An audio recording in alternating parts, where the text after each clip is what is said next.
Mambo vipi?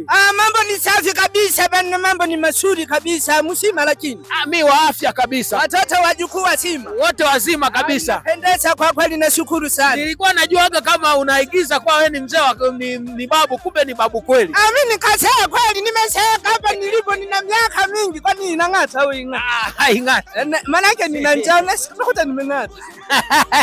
Bwana, niko na babu Elisha. Anatamba kwenye mitandao ya kijamii ukiandika babu Elisha, lakini leo niko naye live. Bwana, unapatikana wapi? Mimi bana napatikana Tanzania, lakini ninaishi Tunduma. Tunduma ndo ninakoishi. Unapoabudu sasa, unajua wazee wengi hawasali. Wewe kama mzee ambao ni babu Elisha, wengi wazee hawasali. Wewe unaambia nini wazee ambao hawasali? Mimi nawashauri bana wazee waanze kusali, maana yake bila kusali ni hasara. Alafu unajua sisi ni wazee ambao umri umeenda, ni muda wa mavuno. Yesu yu karibu kuja. Sasa asije akatukuta atupo kwa Yesu.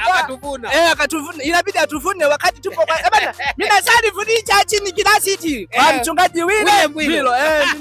Bwana, nikasema sio vizuri kuondoka mimi peke yangu kuingia mji wa Sumbawanga.